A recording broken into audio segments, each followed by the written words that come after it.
사랑이 많으신 하나님 아버지 감사합니다.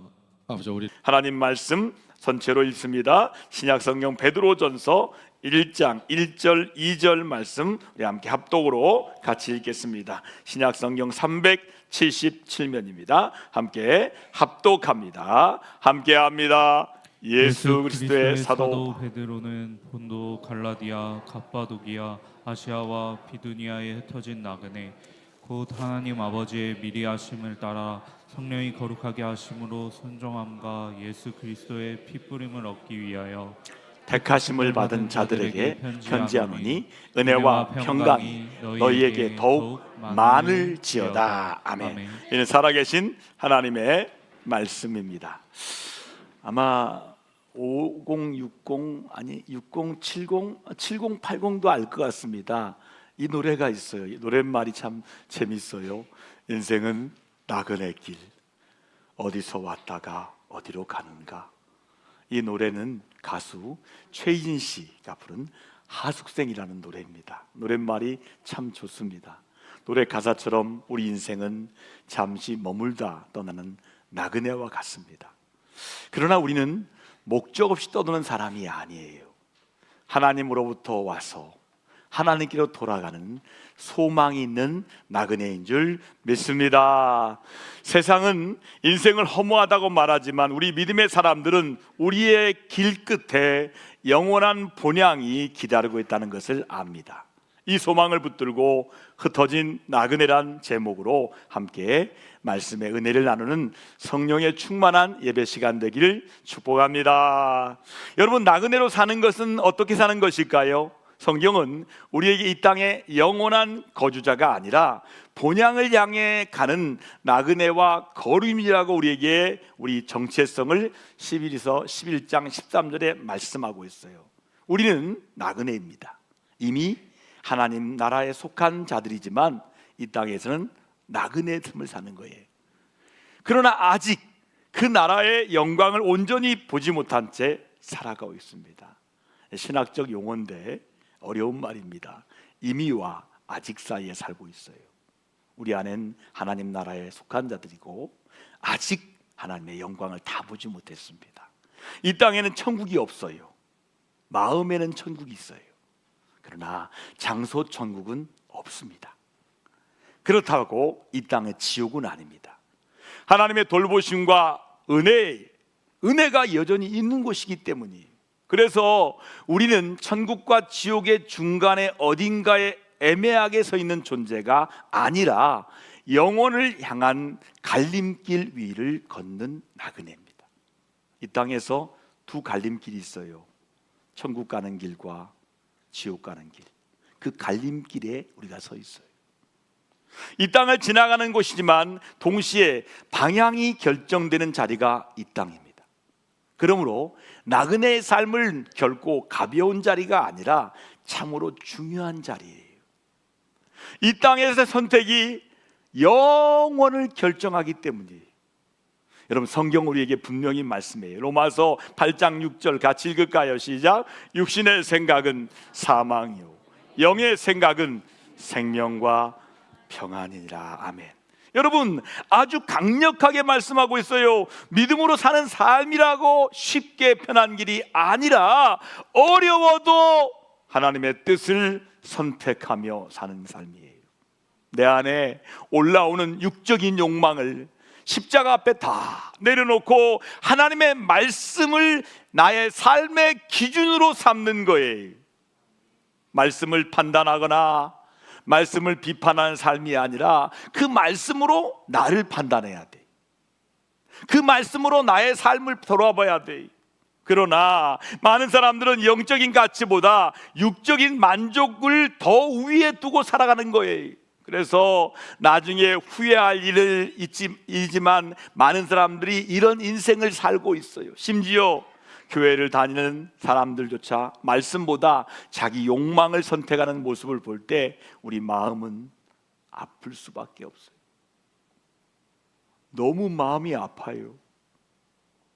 말씀을 선택하기보다는 욕망을 선택하는 사람들을 볼 때마다 마음이 너무 아파서 할 말이 없어요. 여러분, 이 세상은 아직 천국도 아니고 지옥도 아닙니다. 그러나 방향이 결정되는 자리가 이 세상이에요. 그러므로 우리는 믿음으로 영혼을 준비하며 살아가야 돼요. 어디를 산든 완전한 만족은 없습니다. 여러분 기억하세요? 우리 교회에서 간증했던 밀라노 한마음교회 목사님, 한재훈 목사님, 그분이 이탈리아에서 밀라노에서 목회가다가 힘들면 선배한테 편지 나 좀 구해주세요, 이민교회에서. 그러니까 문자가 왔더래요. 버텨. 또 힘들어서 또 했대요. 나 좀 구해주세요 목사님. 나온 말이 어딘들. 똑같다는 거예요. 인생은 어디를 가나 우리는 세상에서 만족은 없어요. 여러분, 우리 어디에도 완전한 천국 없어요. 그렇다고 완전한 지옥도 아니라는 거예요. 어떤 곳은 풍요롭지만 마음이 공허해. 풍요로워요. 먹을 것도 많아. 그런데 마음이 공허해. 어떤 곳은 많이 힘들어요. 힘들지만 또 다른 기쁨이 있어요. 결국 이것은, 이 세상은 천국도 아니고 지옥도 아니라는 거예요. 너무 좋아하지 말고 너무 절망하지도 말라는 말씀이에요. 이곳은 지나가는 자리입니다. 자, 한번 해볼까요? 이곳은 지나가는 자리입니다. 여러분, 다 지나가는 자리예요. 하나님께서 허락하신 시간을 믿음으로 방향을 정하며 살아가는 나그네 길이 다 지나가는 거예요. 그래서 우리는 환경이 아니라 하나님의 약속을 바라보고 사는 사람들이, 오늘 본문에 보니까 흩어진 나그네라고 표현하고 있어요. 아주 기가 막힌 표현이에요. 흩어진 나그네. 그 당시에 믿음을 가지고 사는 사람들에게 얼마나 많은 핍박이 있었는지 아세요? 여러분들 오늘 교회 올 때 핍박이 있었어요? 내 몸이 핍박이에요. 무거워, 내 몸이. 건강에 핍박은 있어요. 그런데 오다가 누가 감시한다든지 누가 따라온다든지 너 교회가 가면 죽어, 이런 게 없다니까요. 그런데요, 초대교회는 그런 게 있었어요. 얼마나 많은 핍박이 있는지. 그러다 보니까 그들의 믿음을 지키기 위해서 여러 곳으로 흩어졌어요. 그렇게 믿음 때문에 흩어진 사람들에게 편지한 내용이 오늘 본문이에요. 이때 흩어진 나그네들에게는 보통 사람들과 다른 특징이 있었어요. 비록 그들에겐 핍박이라는 고통이 그들을 흩어지게 만들었지만 그들에게는 산 믿음이 있었어요. 그들에겐 산 소망이 있었어요. 그러면 핍박 때문에 흩어진 나그네의 소망이 뭘까요? 첫 번째로 미리 예정하신 사람들이었기 때문에 소망이 있었어요. 여러분, 예정이란 말은 피조물을 향한 하나님의 계획과 목적을 말하는 거예요. 네 가지 영적 원리가 있어요. 첫 번째 원리는 당신을 향한 하나님의 특별한 계획이 있습니다. 이게 첫 번째 원리예요. 사형리, 영적 원리. 여러분, 예정은 하나님의 특별한 계획, 인간에 대한 특별한 계획이 예정이에요. 그러므로 오늘 내가 교회에 나와 예수를 믿는 것은 내 의지대로 되는 게 아닙니다. 이미 하나님께서 우리를 선택하셨기 때문이에요. 그러므로 선택을 입은 사람은 얼마나 큰 은혜를 입었는지를 알아야 돼요. 신학적으로 볼 때 예정에는 두 가지가 있습니다. 영생을 얻는 선택과 영원한 멸망에 이르는 유기라는 두 가지 측면이 있어요. 성경은 선택을 다음과 같은 몇 가지 면으로 말씀하고 있어요. 먼저 하나님은 성민으로서 이스라엘의 민족을 선택하셨습니다. 여러분, 이스라엘이 잘나고 똑똑해서가 아니에요. 일방적으로 하나님을, 이스라엘을 선민으로 선택하신 거예요. 성경은 이렇게 말씀하십니다. 구약성경 신명기 7장 6절 7절 같이 확인합니다. 너는 여호와 내 하나님의 성민이라.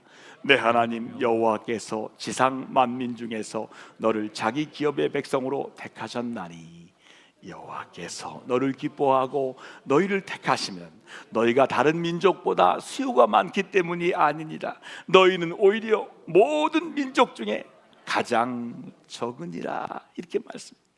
왜 선택했어요? 많아서가 아니라 적어서 선택해요.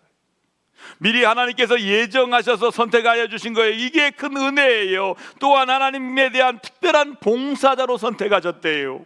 여러분, 교회에서 봉사하는 목사나 장로님이나 우리 집사님, 권사님, 집사님들, 또 모든 성도들, 모든 직분자들은 이 부족한 사람을 하나님의 직분자로 선택하여 주심에 대해서 정말 감사함으로 섬겨야 돼요. 감사함으로 섬겨야 돼. 특별히 구별하여 선택하여 주신 직분이기 때문이에요. 성경은 우리에게 이렇게 말씀하고 있어요. 신명기 18장 5절 같이 읽을까요? 시작. 이는 내 하나님 여호와께서 내 모든 지파 중에서 그를 택하여 내시고 그와 그의 자손에게 항상 여호와의 이름으로 서서 섬기게 하셨음이니라. 아멘. 여러분, 그리고 특별히 하나님 자녀로서의 개개인의 선택을 하셨다는 거예요. 민족을 선택하시고 개인을 선택했다는 거예요. 공동체를 선택하고 개인을 선택했다는 거예요. 아무나 구원받는 것이 아니에요. 자, 옆 사람이 불신자라고 생각하세요. 속으로 아무나 구원받냐? 그런 마음하면 어떻게 돼요? 고소하죠. 전도하는데 반응이 없어. 속으로 아무나 구원받냐? 속으로. 겉으로 하면 안 돼요. 아무나 구원받냐예요. 아무나 구원받는 게 아니라는 거예요. 여러분, 구원은 아무나가 구원받는 게 아니에요. 구원하시기로 예정하신 사람만 구원을 받아들이는 거예요. 진짜 그래요. 어떤 사람은요, 예수 믿으세요? 아무 반응 없어. 어떤 사람들은 예수 믿으면 반응이 있어. 막 뭐라게. 그런데 어느새 돌아왔어. 뭐예요? 구원을 받아들인 거죠. 그게 뭐냐면 하나님의 선택이 있었다는 거예요. 성경은 이렇게 말씀하고 있어요. 자, 마태복음 22장 14절 저랑 같이 있습니다. 청함을 받은 자는 많되 택함을 입은 자는 적으니라. 하나님께서 예정하셔서 선택하신 이 은혜는 오늘 우리가 입을 수 있는 최고의 은혜예요. 선택이란 인류 중에 얼마를 예수 그리스도로 말미암아 구원하시려는 하나님의 영원한 목적이라고 정의할 수가 있어요. 모든 인류를 구원하고 싶은 마음이 하나님의 사랑의 마음이에요. 그런데 다 구원받는 백성이 얼마나 좋겠어요. 얼마를 선택하시는. 특별히 선택이 있다면 하나님이 마음 아프시지만 내버려 두는 분도 있어야 알아야 돼요. 왜 내버려 둘까요? 하나님의 공의로우심 때문이에요. 하나님의 사랑은 모든 인류를 구원하고 싶어요. 하나님의 공의 때문에 하나님도 그렇게 할 수가 없는 거예요. 성경은 이렇게 말씀하고 있어요. 마태복음 11장 25절 26절 같이 천천히 읽습니다. 시작. 그때 예수께서 대답하여 이르시되 천지의 주제이신 아버지여, 이것을 지혜롭고 슬기 있는 자들에게는 숨기시고 어린아이들에게는 나타내심을 감사하나이다. 옳소이다. 이렇게 된 것이 아버지의 뜻이니이다. 아멘. 또 다른 성경에 보니까 로마서에 보니까 이런 말씀 기록된 바, 내가 야곱은 사랑하고 에서는 미워했다 하심과 같으니라. 또 있습니다. 로마서 9장 18절 같이 읽을까요? 그런즉 하나님께서 하시고자 하는 긍휼히 여기시고 하고자 하시는 자는 완악하게 하시느니라. 아멘입니까? 하나님은 선택할 사람은 선택하여 구원하십니다. 그러나 그 은혜를 끝까지 거부하는 자는 스스로 완악해져서 스스로 심판에 이르게 된다는 거예요. 이 고유한 권한은 하나님이 결정하신다는 거예요. 하나님의 것이. 그러므로 오늘 본문에 보니까 선택가 예정된 사람들이기에 소망이 있다는 거예요. 비록 나그네 인생길이 할지라도 그들은 천국에 소망이 있었어요. 그러므로 용기 있게 살아가야 됩니다. 오늘 우리는 나그네 인생이에요. 그러나 선택받은 나그네입니다. 자신에게 선포합시다. 나는 선택받은 나그네다. 그러므로 감사한 일이잖아요. 여러분, 소망과 용기와 미래에 대한 도전으로 살아가야 돼요. 이것이 선택받은 하나님의 사람들의 인생을 사는 자세예요. 힘들고 어렵지만 택함을 받은 사람답게 승리하시기를 축복합니다. 둘째로, 순종할 수밖에 없는 성령의 은혜가 있었기에 소망이 있었다는 거예요. 하나님의 선택을 받은 사람들은 말할 수 없는 하나님의 은혜를 입은 사람들이에요. 지옥에서 천국의 은혜를 입은 사람들이에요. 마귀 자녀에서 하나님 자녀로 택함을 받은 사람이에요. 이것이 얼마나 큰 은혜인가 우리 다 말할 수가 없는 거예요. 이렇게 큰 은혜를 입은 사람들은 한 가지밖에 없습니다. 오직 하나님께 순종하는 거예요. 순종이 은혜에 보답하는 길입니다. 순종이 복받는 길입니다. 지름길이 순종하는 거예요. 여러분, 순종이 은혜를 입었다는 증거예요. 여러분, 순종하도록 누가 감동하실까요? 한번 따라합시다. 성령님이 감동하신다. 순종은 내가 하려고 하는 게 안 돼요. 왜? 우리는 불순종의 아들이었거든요. 그래서 불순종이 너무 배어 있어요. 성령이 감동하면 순종할 수밖에 없는 거예요. 너는 하나님의 은혜로 예정하여 택하심을 받아 구원을 받은 은혜를 입은 하나님의 자녀라고 강력하게 우리 가슴에 성령님이 감동하시는 거예요. 그러므로 우리는 믿음 생활을 온전하게 하여 순종의 삶을 살아가야 합니다. 그러면 무엇에 순종해야 할까요? 먼저 말씀의 전적인 순종이에요. 하나님의 말씀이라면 그것이 무엇을 요구한다 해도 나는 그대로 살겠다는 마음이 있어야 되는 거예요. 그래서 우리는 말씀을 가까이 해야 하는 거예요. 읽고 묵상하면서 나의 가슴과 나의 삶에 적용하며 살아가야 되는 거예요. 또한 말씀으로 인도하는 주의 종에게 순종해야 돼요. 주의 종들이 말씀대로 가르치고 따라오도록 권면할 때 믿음으로 순종하는 것이 당연한 도리입니다. 하나님께서 세우신 주의 종의 입에서 나오는 하나님 말씀에 성령의 능력으로 순종하시기 바랍니다. 그리고 성령의 감동에 순종해야 됩니다. 여러분, 가슴에 성령께서 감동을 줄 때가 있어요. 오늘 2부 때도 감동했고 3부 때도 감동했는데 내가 감동한 게 아니라 성령께서 감동을 주시는 거예요. 그것은 나의 육적인 것에 손해가 난다 해도 순종하는 것이 믿음이에요. 아마 여러분도 신앙생활 하시면서 성령님께서 여러 가지로 감동하실 때가 있었을 거예요. 그때 내가 나중에 한다고 뒤로 미루면 그것은 성령님을 근심하게 하는 거예요. 성령님께서 감동을 주셨는데 우리가 오래 미루다 보면 그 감동이 내 계산에 덧붙이고 내 욕심이 섞여서 두려움이 개입할 수 있습니다. 그래서 성경은 감동을 따르되 말씀으로 분별하라고 가르쳤어요. 성령께 주시는 감동은 말씀을 떠나지 않고 자기 욕심을 높이지 않으며 하나님께 영광을 돌리게 하는 거예요. 그러므로 아무리 바빠도 기도하라고 감동이 왔으면 어떤 여러 가지 이유 되지 말고 먼저 순종하는 것이 신앙생활 잘하는 거예요. 순종은 하나님께 가장 귀하게 보이는 성도의 아름다운 모습이 순종이에요. 왜냐하면 순종에는 반드시 값을 지불해야 하기 때문이에요.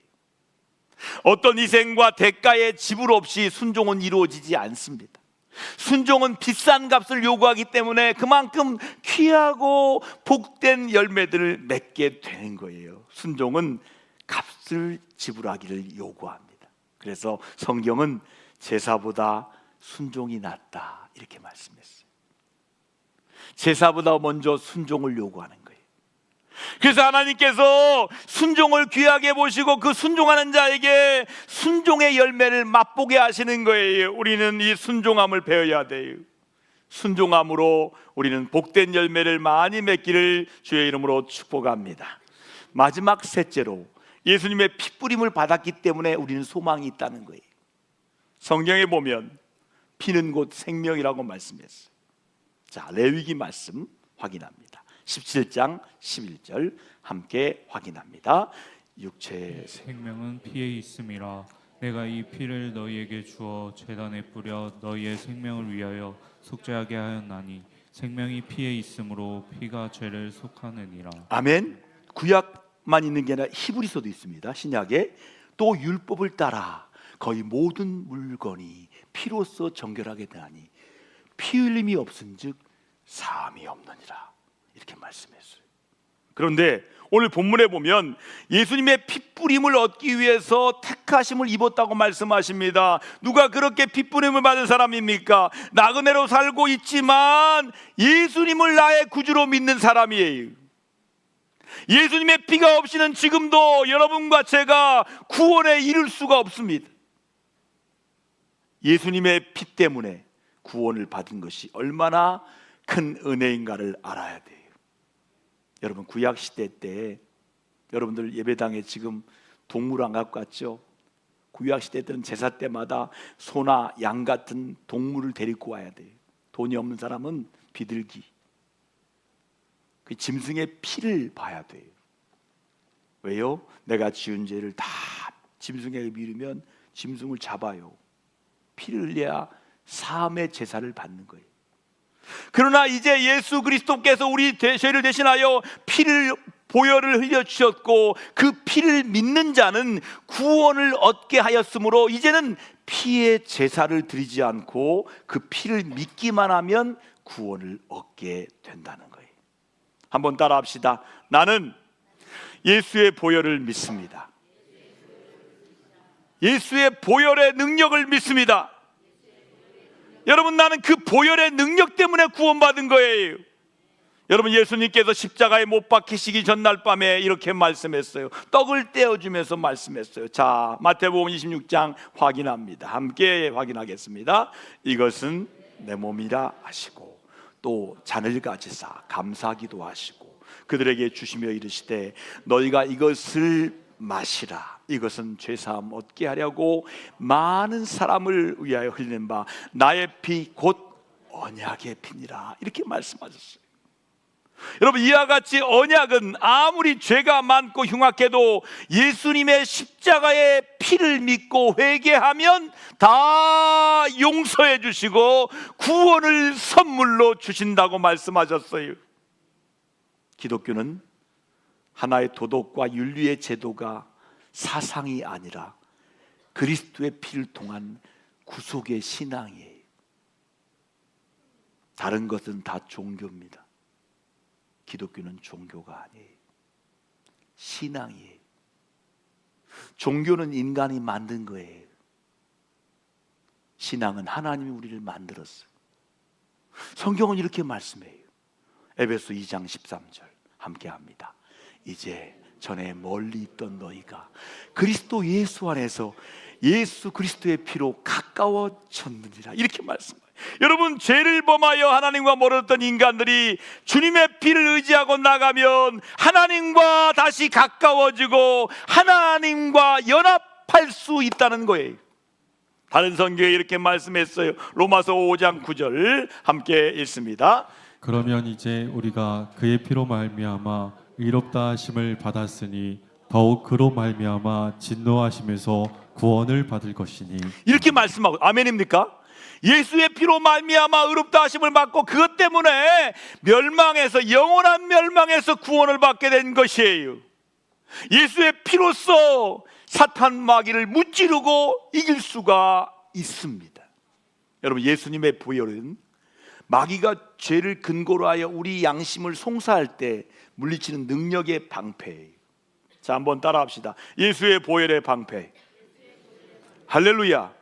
여러분, 마귀는 자꾸 우리 마음을 자꾸 송사합니다. 너 죄졌지? 너 그럴 수가 있냐? 그러고서 예배드려? 그때마다 예수 보혈. 할렐루야. 예수 보혈. 할렐루야.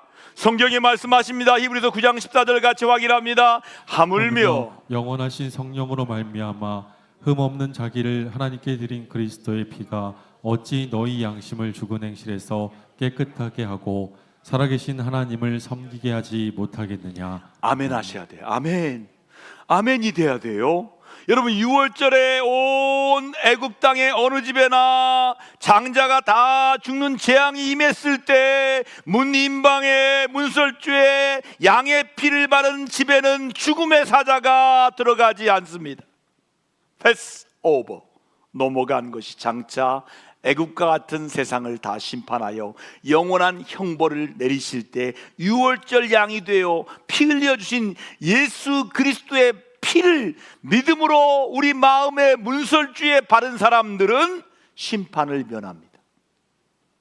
구원을 받게 된다는 놀라운 진리의 말씀이에요. 또 이스라엘 백성들은 홍해를 무사히 건넜으나 애굽 군사는 홍해를 건너지 못합니다. 투장됩니다. 이것은 그들은 양의 피를 바르지 않는 사람들이기 때문입니다.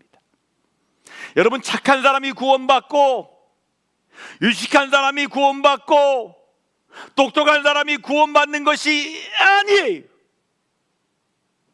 양의 피가 발라진 가정이 구원을 받는 거예요. 성경의 말씀 보겠습니다. 내가 피를 볼 때 너희를 넘어가리라. 출애굽기 12장 13절 말씀이에요. 여러분, 우리가 죽음의 문제를 해결하고 영생하며 천국에 들어갈 수 있는 것은 어린 양 예수의 피 공로를 마음에 믿는 사람만이 구원을 받을 수가 있는 거예요. 장차 우리가 구원을 받느냐 못 받느냐는 심판의 표는 우리 중심에 예수 그리스도의 피에 대한 보혈에 대한 믿음이 있느냐 없느냐 하는 거예요. 사랑하는 성도 여러분, 오늘 베드로는 우리를 흩어진 나그네라고 부릅니다. 그러나 동시에 이렇게 말씀합니다. 같이 2절 읽겠습니다. 중요한 말씀이에요. 곧 하나님 아버지 미리 하심을 따라 성령이 거룩하게 하심으로 순종함과 예수 그리스도의 핏뿌림을 얻기 위하여 택하심을 받은 자들이라고 말씀했어요. 여러분, 우리는 소망이 있는 나그네들이에요. 하나님의 원대한 계획 속에 있고 성령의 역사 안에 있으며 예수 그리스도의 피로 깨끗함을 입은 사람들입니다. 그러므로 우리의 나그네 길은 외로운 길이 아닙니다. 제가 다시 묻겠습니다. 홀로 있을 때 외롭습니까? 아니에요. 외로울 수 없어요. 우리 주님이 나와 함께 하시거든요. 이 나그네 길은 외롭지 않아요. 하나님의 예정하심이 있는 거예요. 성령의 거룩하심이 있고 주님의 피의 보혈이 우리를 꼭 붙들고 있기 때문에 외롭지 않아요. 세상에서 핍박과 고난이 있을지라도 우리는 소망 있는 나그네이에요. 사순절 두 번째 주일을 보내면서 우리를 위해 피 흘리신 우리 주님을 아주 깊이 묵상합시다. 3.1절 기념하며 믿음을 지키기 위해 흩어졌던 믿음의 선진들처럼 우리도 이 땅에서 담대히 나의 믿음을 지켜야 합니다. 이 세상은 다 지나가는 것들입니다. 인생은 다 지나갑니다. 그러나 우리의 본향은 분명합니다. 교회는 본향, 천국의 그림자가 교회입니다. 천국의 모델하우스예요. 이 땅에 보이는 유형 교회는 모이는 교회와 흩어지는 교회가 있습니다. 선택받은 흩어진 나그네, 성령님의 순종하는 나그네로, 예수의 피를 의지하는 나그네로 끝까지 승리하는 흩어지는 성도들 다 되기를 주의 이름으로 축원드립니다. 오늘 말씀 꼭 붙들고 함께 간절히 자신의 정체성을 말씀을 통해 발견하여 기도합니다. 기도하겠습니다. 하나님 아버지, 우리는 흩어지는 나그네들입니다. 그냥 흩어지는 것이 아닙니다. 내가 선택받은 사람이구나, 이것을 말씀으로 확인하고 나아갑니다. 내가 성령님께 순종하는 나그네구나, 예수의 피를 의지하는 나그네구나. 오늘 베드로전서 1장 1절 2절 말씀이 나의 말씀 되게 하셔서 이 말씀 붙들고 흩어진 나그네의 삶을 소망 중에 믿음 가운데 사랑으로 살아가는 흩어진 소망의 나그네들로 축복하여 주옵소서. 하나님 아버지, 우리를 소망이 있는 나그네로 불러주시고 택하여 주시며 성령으로 거룩하게 하시고 예수 그리스도의 피로 구원하여 주심에 감사드립니다. 이 땅에서 흔들리지 않게 하시고 육신이 아니라 믿음을 선택하게 하시며 말씀과 성령의 인도로 순종하게 하옵소서. 끝까지 믿음을 지켜 영원한 본향에 이르게 하옵소서. 예수 그리스도의 이름으로 기도드립니다. 아멘.